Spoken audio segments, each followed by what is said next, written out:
And for everyone who will be watching this later, my name is Reverend Marcia McLean. I'm so grateful to be here today and so glad that you are too. We like to begin our celebrations with centering sound and affirmative prayer. So I invite you to close your eyes as I welcome you in this way.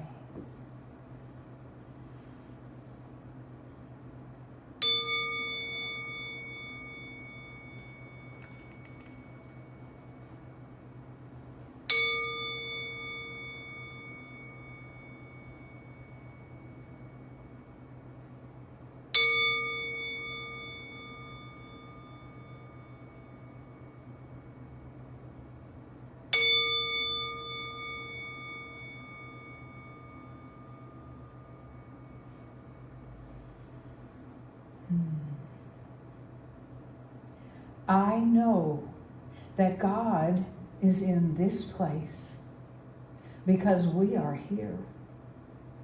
I know that God, Spirit, Creator, the I Am Principle, the all that is, by whatever name we choose to call it, is right here where we are.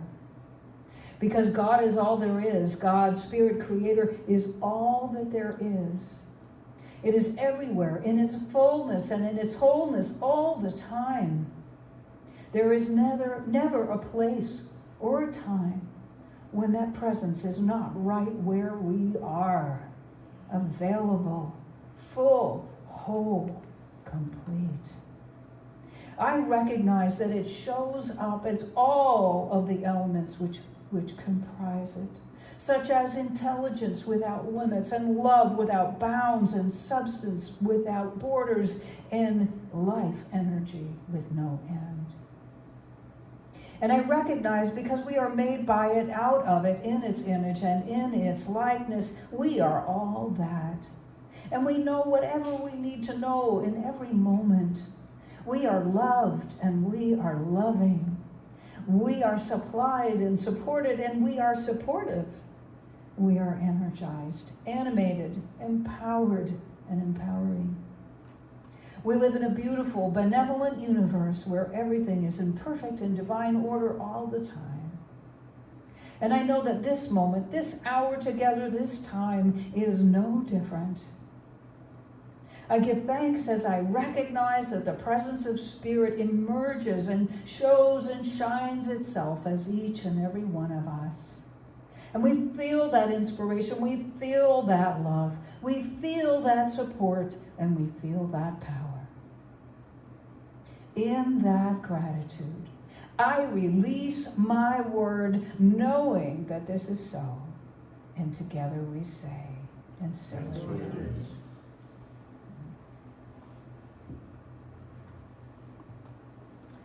Okay, we are going to do a stand and sing song.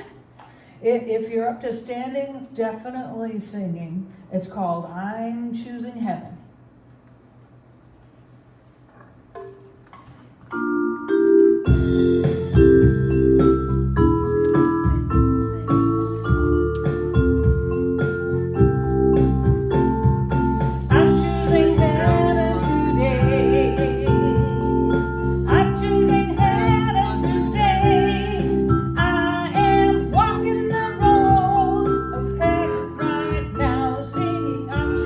Heaven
Spock played that for you. That'd be pretty cool. All right. Wow. Well, it's time to do some welcoming. So I want to invite you to just soak this up. We welcome you to a place at the center of something great. Welcome to a place where you can rediscover your own greatness. Welcome to a place which celebrates your coming to share in the spirit of discovery. Welcome to a place which celebrates your taking whatever you find with you, wherever you go. Welcome to a place which you can enjoy while you are here. Remember fondly when you are elsewhere and return to whenever you choose. Welcome to a place where you are loved, valued, and supported. Welcome to the Center for Spiritual Living, Greenville. Welcome home. Welcome to life. In this one, we would like to say together, so please join me. We are a spiritual community where you are respected and accepted for who you are. We teach practical spirituality for everyday living. We see everyone as an expression of the divine and practice unconditional love and oneness in all that we do. And so it is. Okay. So Rick has a beautiful reading and some music and a meditation for us. I do.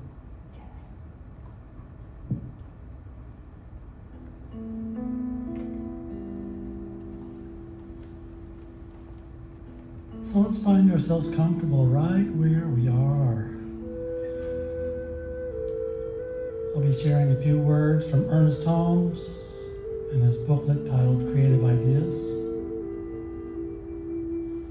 I'll sprinkle in some affirmations along the way. We'll have a few moments of silence, and then I'll bring us back with an opening prayer.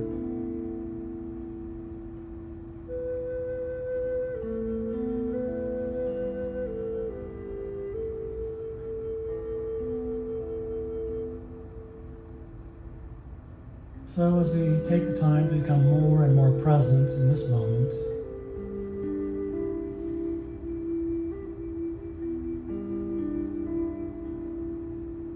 letting go of any thoughts of the past,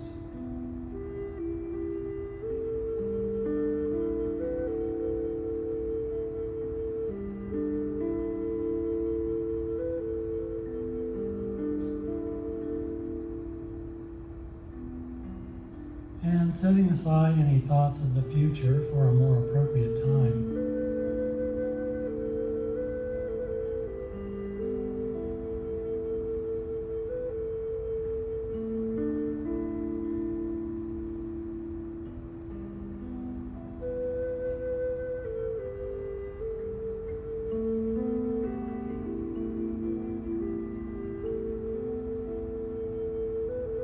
Noticing the rhythm of your breath.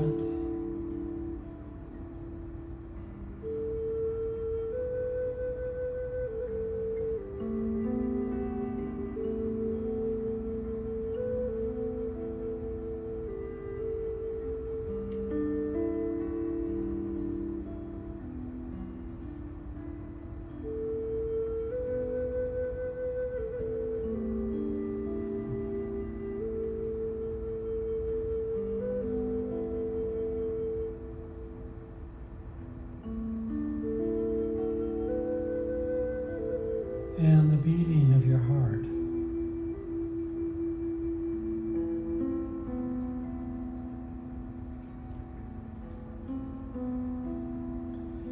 I accept the healing of spirit.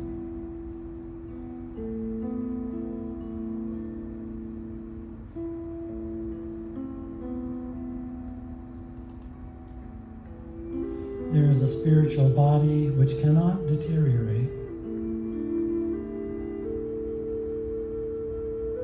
this spiritual body is already within us.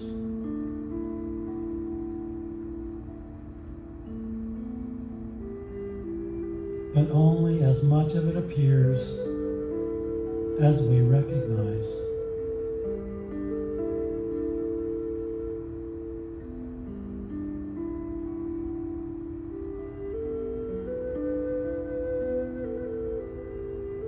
Spiritual perfection always responds to our consciousness of it.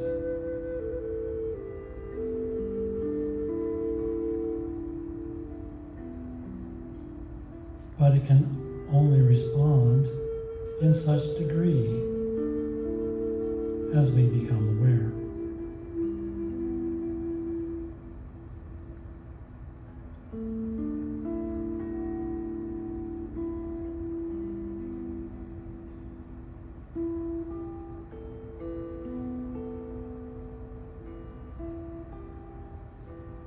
It's because this inward perfection is so insistent that we maintain a physical body.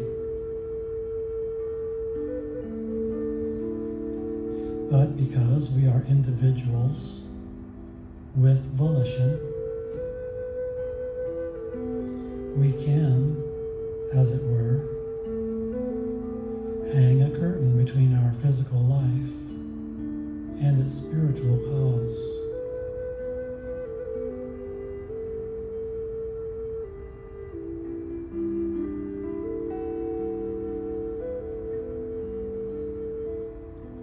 Every affirmative statement we make about our body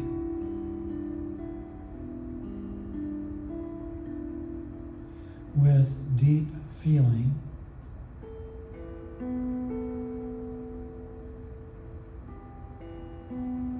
causes the mind to accept spirit as the substance of the body and tends to heal.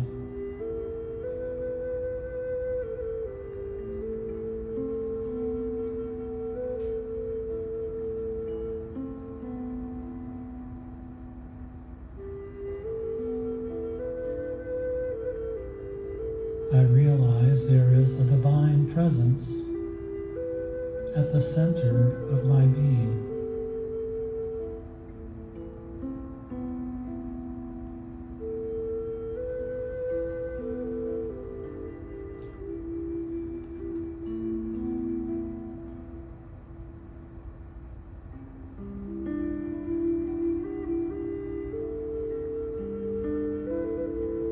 I let this recognition flow through my entire consciousness and flow down into the very depths of my being.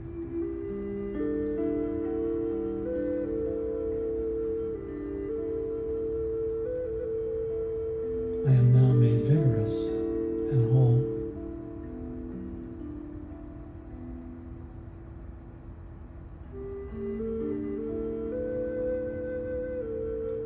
I am strong and well.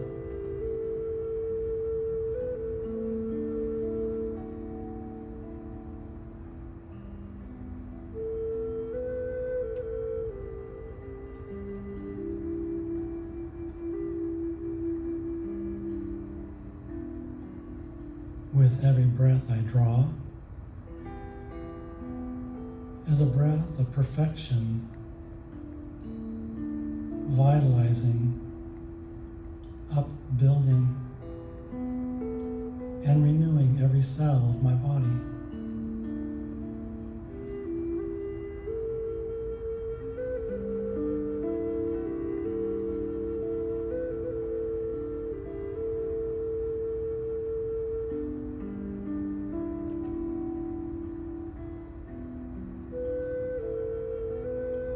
I am healed and made whole in the likeness of spirit.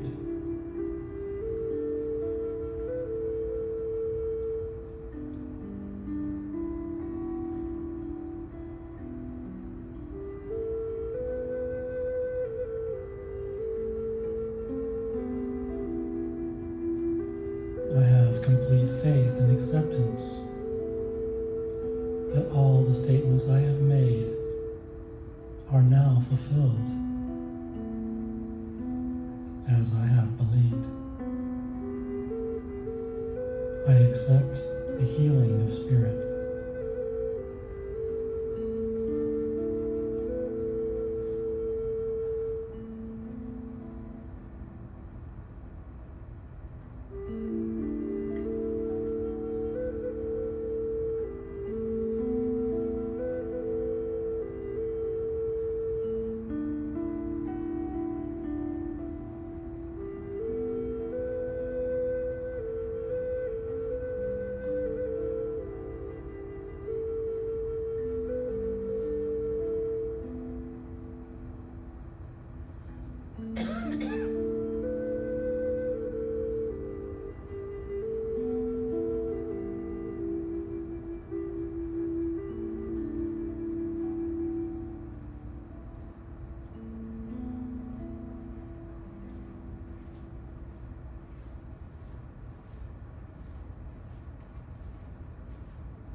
I accept the healing of spirit.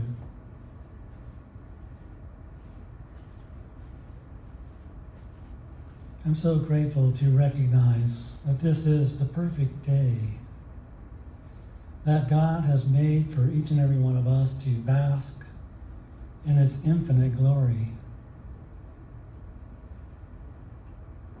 to experience its unconditional love,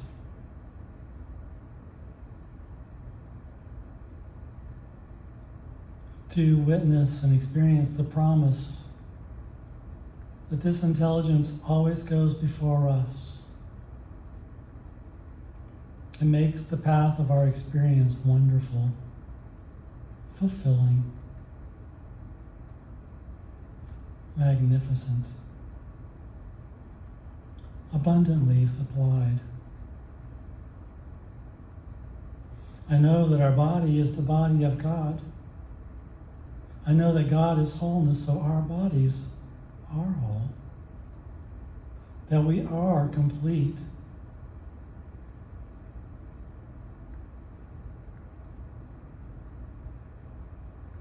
That everything is right with the world.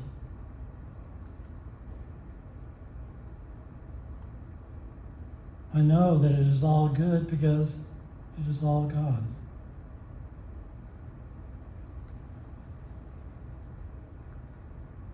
So grateful for the recognition of this truth, my oneness with God,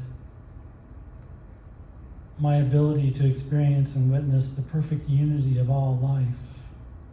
I know that each and every one of us is blessed and a blessing everywhere we are.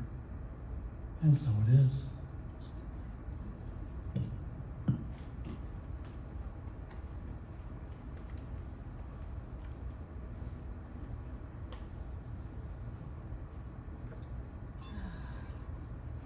Hang on. That's better. All right. I invite you to join me sing this beautiful song.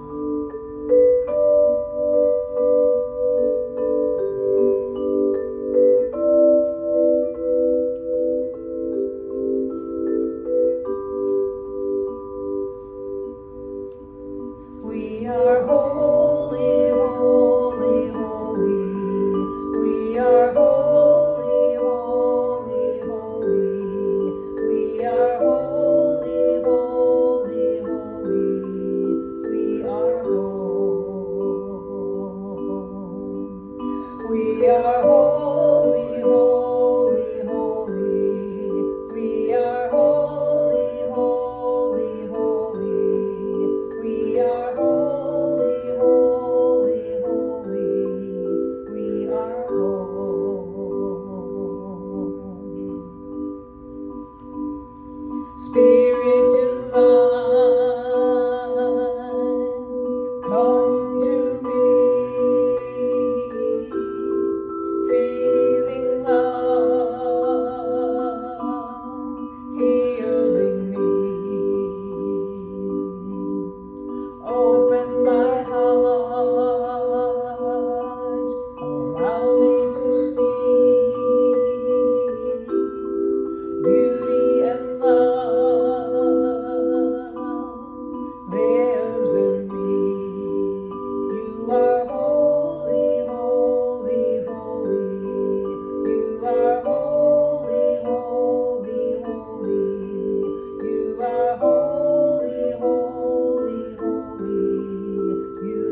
that message is definitely embedded in our consciousness now.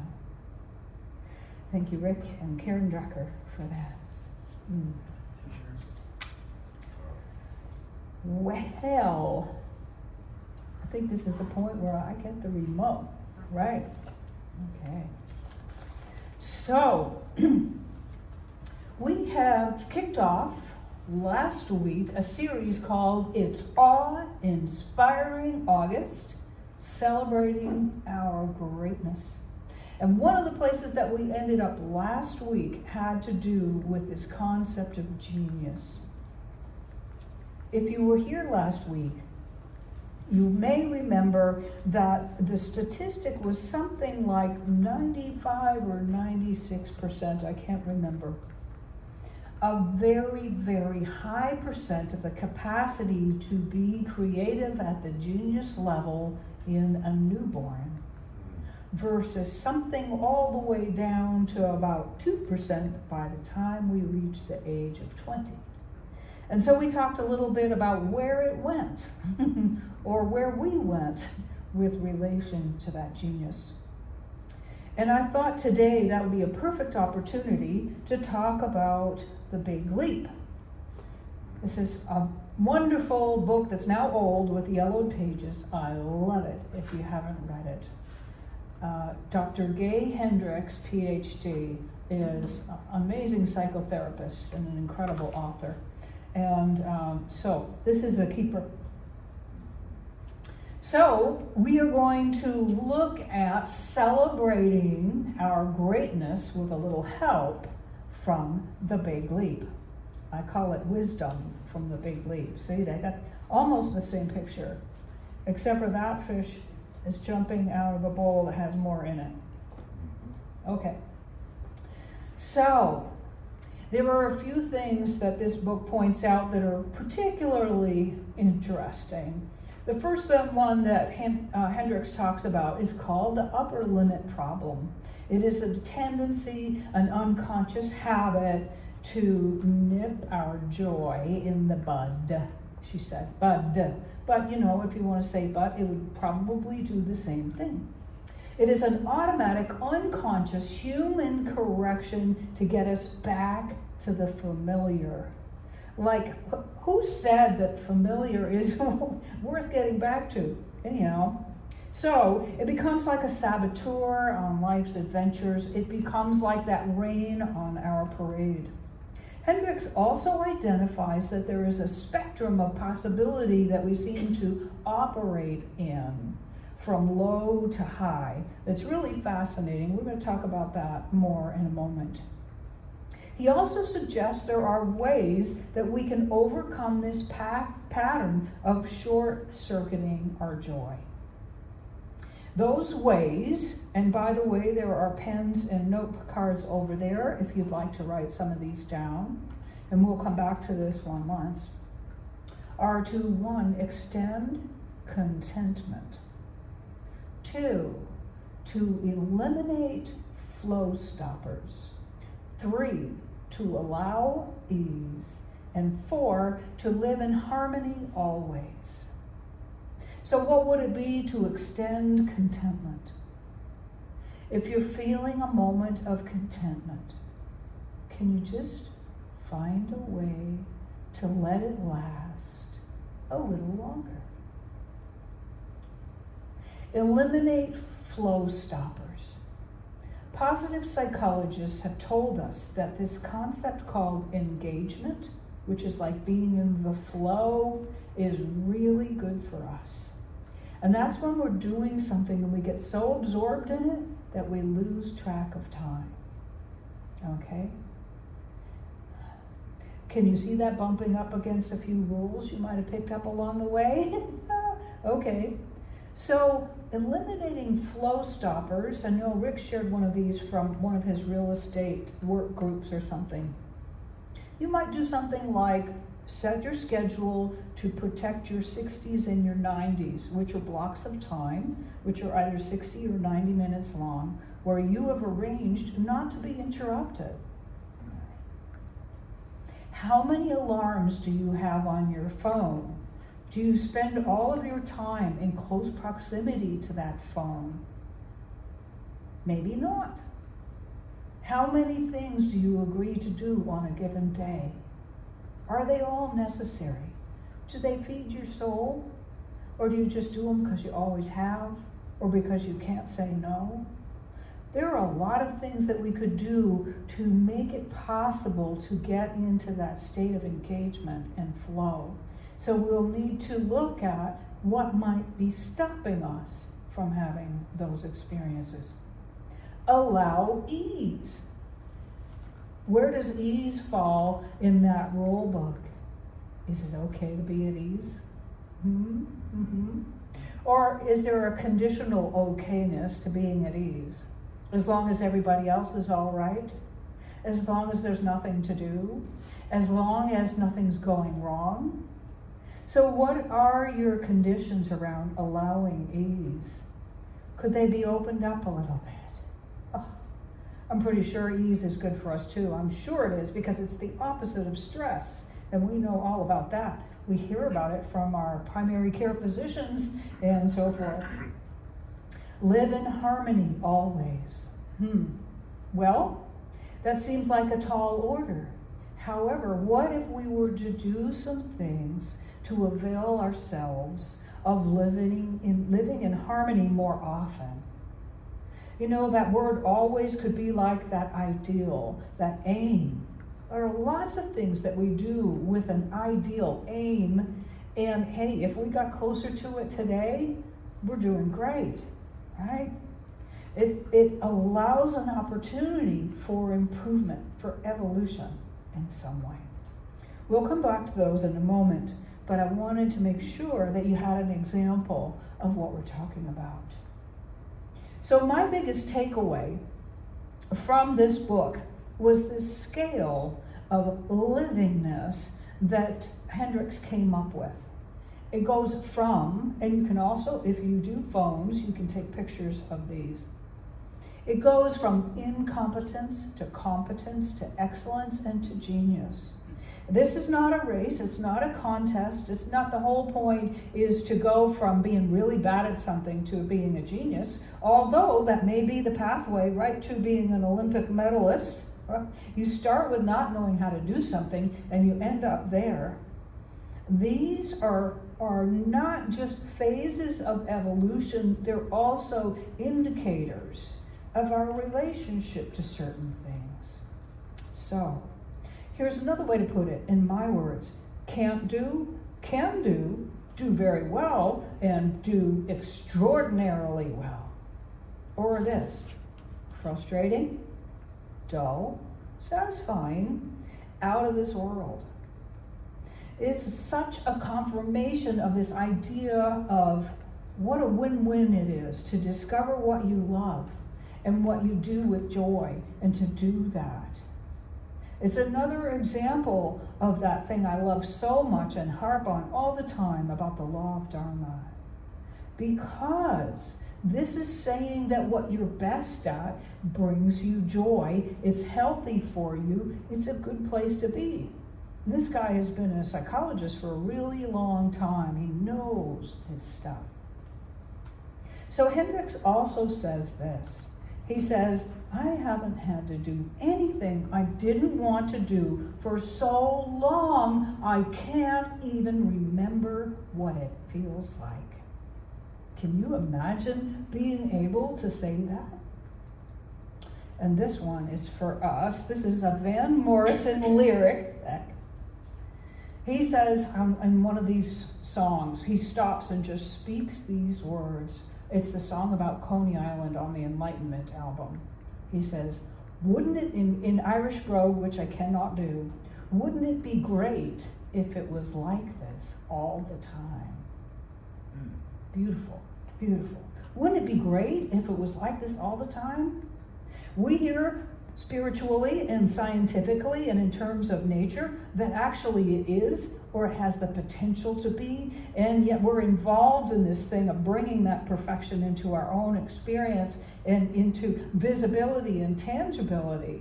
So a lot of times it's potentially great, but we don't always experience that greatness. It can be. So why then do we try to do what we cannot do and force ourselves to do things that we're really bad at? Why do we do things because we can, but unhappily, when we might be able to delegate that one too? And we do things that we're great at, but maybe there's something about it. This is the excellence area, by the way, that we could just do with two hands tied behind our back, and there's no growing green edge to it anymore. Maybe if we let go of what we can't do and what we could do, but maybe for someone else it's a great joy. What if these things that we cannot do and don't really care to do are someone else's excellence or genius, right? So what happens is we have this opportunity to retrieve some of our life energy, our attention, our focus, our time, right? And focus on this thing called our area or our zone, he calls it, of genius. It's what's calling us.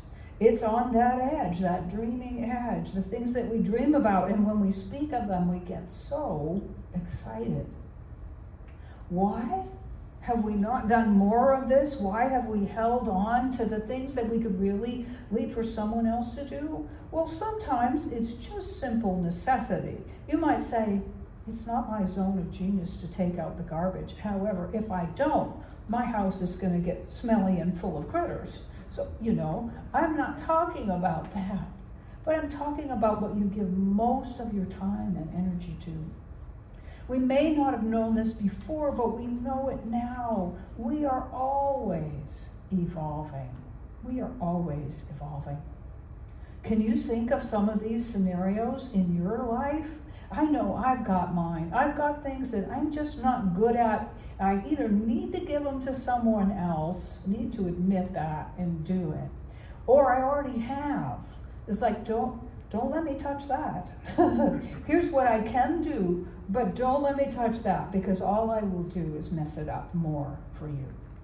And also, I don't know if I'm sure you've experienced this. When you try to do something where that's just not your bag, you can get so frustrated. And then we can beat ourselves up for not being good at it when we're just not wired that way. But somebody nearby is. That's why there's more than one of us here, right? So we have some reasons why we don't, our reasons why not to recognize these things and let them go, and our reasons for this habit of dampening down our lives and settling for less are actually really common. Okay, so this comes from more research and years of doing psychotherapy and wherever else his information comes from. And I've added some of my own words just for fun. I had to think of 4 of them that began with the letter F so I could do this. But here are 4 main reasons why we resist our own evolution. The first one is fraud. It's the fear of being found out as incapable of our claim. Flawed.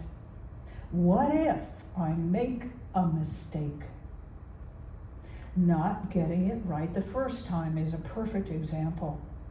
The second one is flake. It is a fear of being thought of as disloyal to friends and family. Ooh, and cut loose. What if I rock the boat? What if I'm torn between myself and others? Oh, I just spent a whole week with my family and my extended family, and it was just, we were telling tales, looking at slides from when we were all, this big, and there was just such an immersion into all of that. I'm like, ooh, I need to process this. So, we may have a fear of being disloyal to our friends and family. They might cut us loose. What if we rock the boat? We can be torn. Here's another one, fried. It is a fear of being overwhelmed by the attention, the vulnerability, and the responsibility of success. Too much to learn, too much to do, too much to deal with. What if I can't handle it? Isn't that interesting? Again, I used a lot of my own words to describe this, and they are admittedly mixed with Hendricks. Freak is the last one. A fear of being so different that we will make others look bad, or we might be an outcast. What if I am resented, envied, ostracized? What will they think? I've experienced all of those, and I see a couple of quiet nods and smiles out there, so I think I'm not the only one.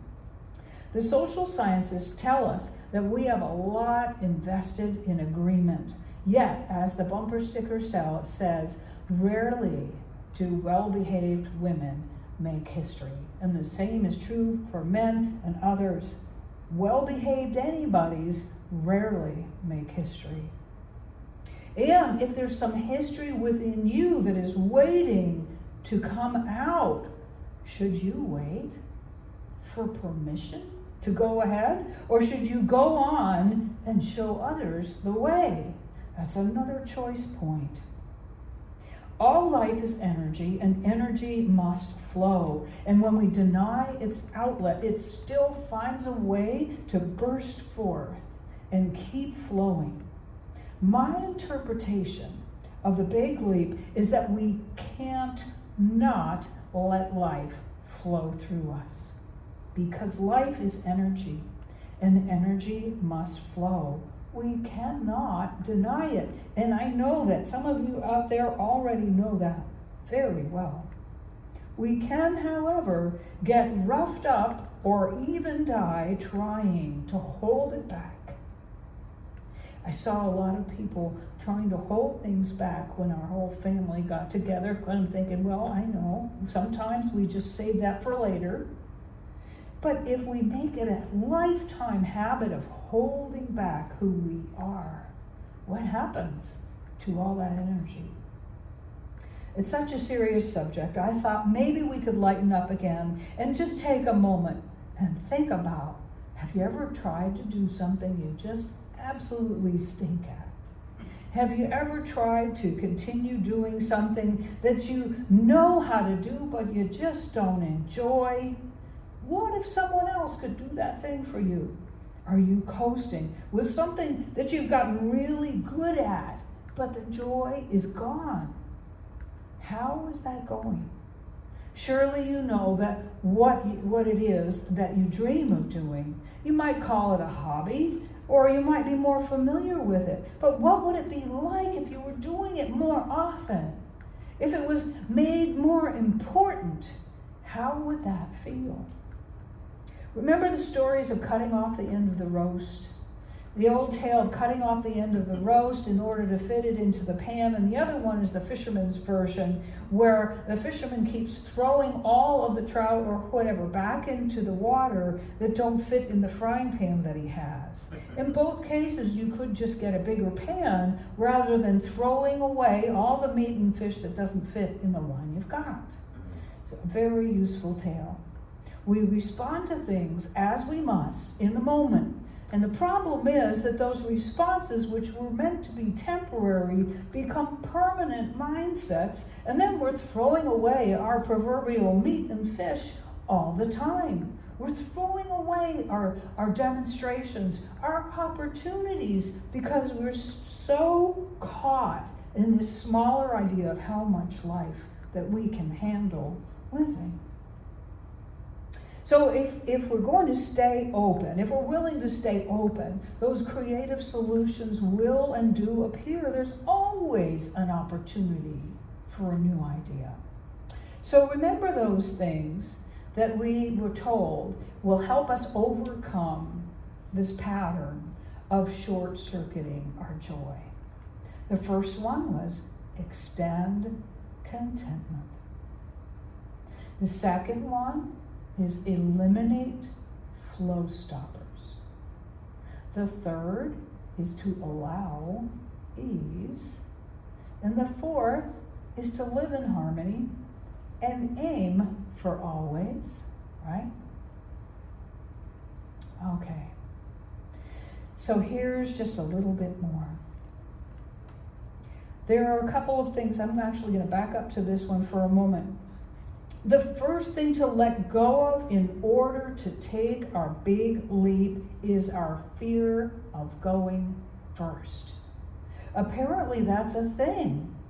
You know, it's sort of strangely comforting when that problem that we think we have turns out to be in a book, you know, a textbook or a book by a really smart person who's done a lot of research with thousands of people over years, right? Okay, so the first thing that we get to let go of in order to take our big leap is our fear of going first. That brings up the flake or freak factors having to do with rocking the boat, going against the status quo, outshining and leaving family or friends behind, betraying or abandoning someone. The second thing to let go of is our fear of not knowing everything before we start. I don't want to go first. And I'm afraid that I don't know everything before I start. Would you start? I wouldn't bother starting, right? I'd just say, change the subject. Let's get out of here. This can't be that important. This is so common. I thought it was just me. So are these really reasons worthy of holding back on our own evolution? Are they worth being frustrated for, unhappy about, flatlining for? Are they worth denying ourselves and the rest of the world the thrill and the beauty of what lies waiting to be expressed in a way that only we can do? Are they worth dying from not doing them, or are they worth risking everything for? Are they worth risking everything for? I think we're risk takers more now than we may have been in the past. I mean, hey, why not? So we know lots that we didn't know then. We know that it's wise to give things that we're bad at to someone else to do. Some people realize that in terms of business. Some people realize, well, I could be more successful making money over here if I let someone else do my housework or my books.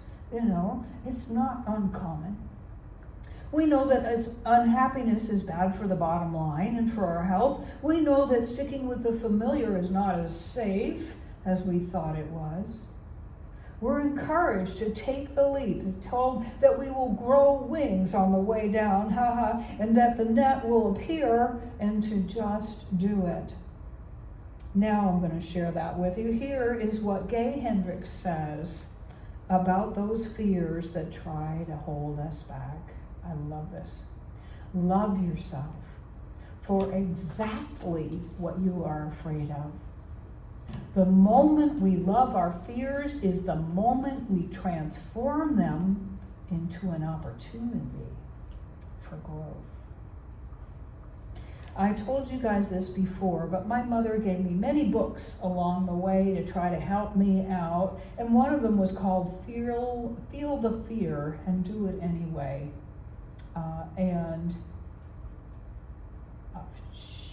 Susan Jeffers is the author. Anyway, Indiana Jones had to do the same thing, if you recall. He was stepping out into the abyss, and there seemed to be no apparent place to put his foot. And of course, danger was on its way. So he had to do something. And the movie so beautifully illustrated that the moment he was able to believe, a transparent but solid surface appeared below his foot, and he was able to step across to safety.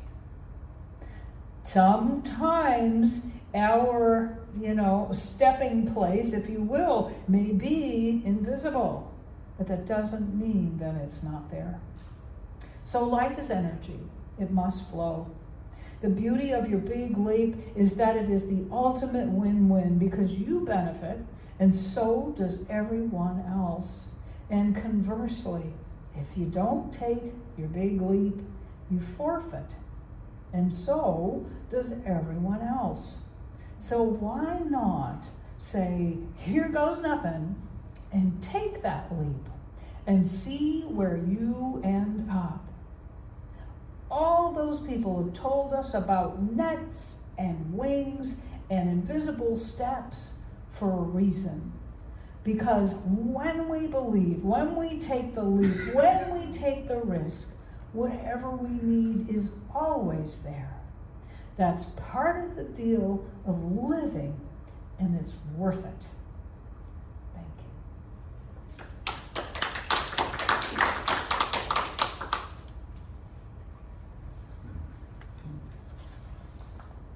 you. Okay. You can have that back.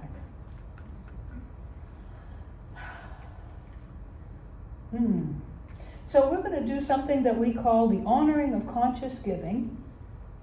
I invite you to do a couple of things with me. I invite you to take out what it is that you're going to give today and hold it in your hand, on your heart. And for those of you who have been giving electronically, hold your hand on your heart and think about that gift that you sent us by mail or through the internet. All of these gifts are blessed. And we're going to say this affirmation from Ernest Holmes out loud together. Today is filled with blessing for myself and others. Gratefully I accept the divine love and givingness and extend them to everyone I meet. And as this is going around, Rick, if you could pass that way, we have another opportunity we like to make sure that everybody is aware of. It's called Text to Give. You can text the number 864-263-1234. It's 864-263-1234. Text the word give to that number and it'll tell you everything else that you need to do. You can also go to cslgreenville.com/give. Thank you so much. So before we sing, I want to say that I know that these gifts are blessed because they came from you and you are pure spirit. They came from us and we are pure spirit. And because this is so, I know that they produce an avenue of flow. I know that they produce an experience of increase. I know that we have opened up and said yes, and that the universal font replaces and increases what we gave with yet more still. So we are blessed in the giving. And this Center for Spiritual Living Greenville is blessed in the receiving. And we all grow. So thank you. And so it is. And we're going to sing about the law of circulation because we can. I invite you to stand if you'd like to do this.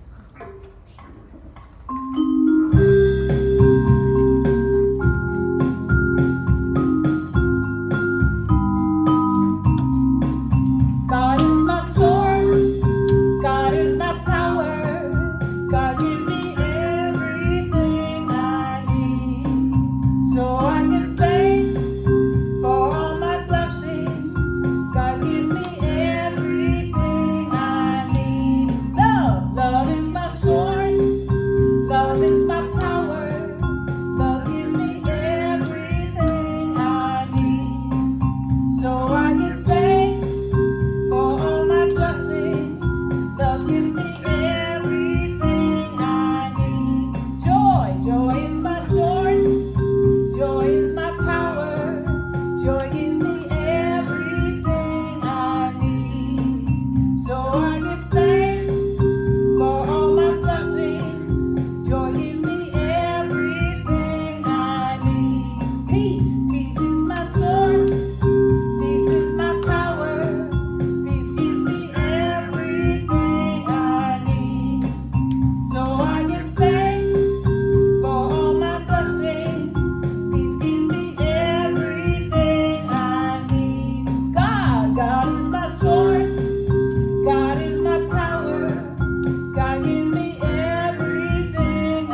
Thank you, Rick and Karen Drucker.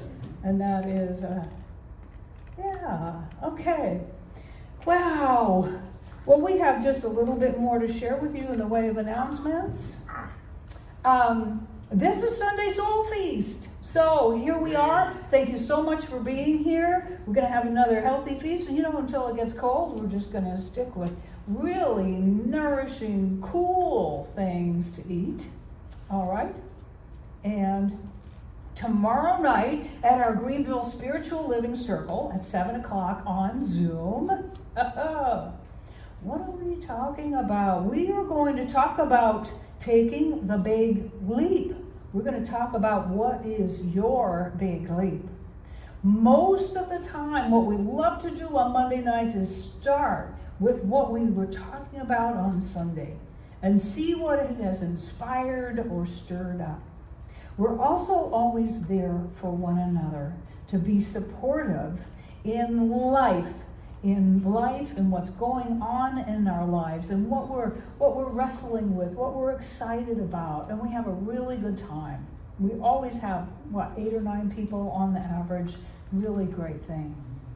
What else? Okay, we've been talking about this for a little while because we really want to plant the seed. This is a 5-week course, an introduction to the science of mind and spirit. It is textbook free. We are doing it on a weekly love offering basis. It is normally a tuition-based class, and it does require pre-registration because I'm going to send you a student manual, and you probably want it the day before at least so that you can have it to look at during class.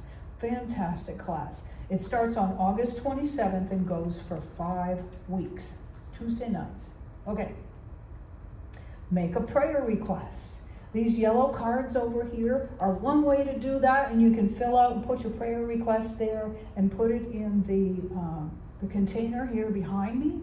And also you can go to our website and find a place that you can click on and submit one electronically.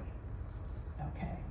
Finally, we invite you to help us co-create, grow, and share spiritual community, honoring all paths and people. Like, comment, share, follow, friend, forward, subscribe, show up, and dive in. So thank you for doing that. We're going to sing one more song, and then it's time to eat. This is a standing song. If you're up for it, our closing, I release.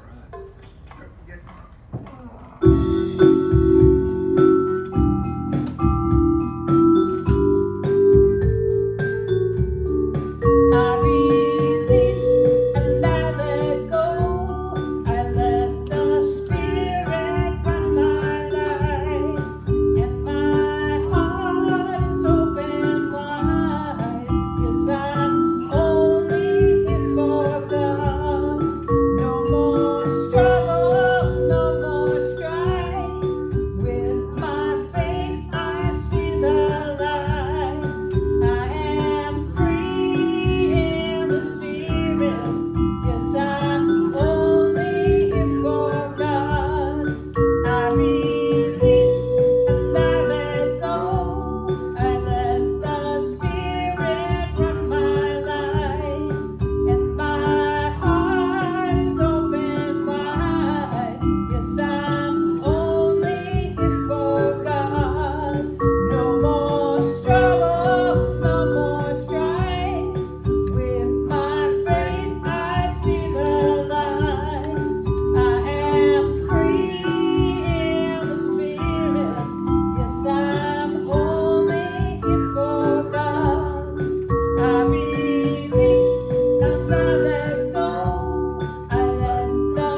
word of gratitude, a benediction, of thanksgiving.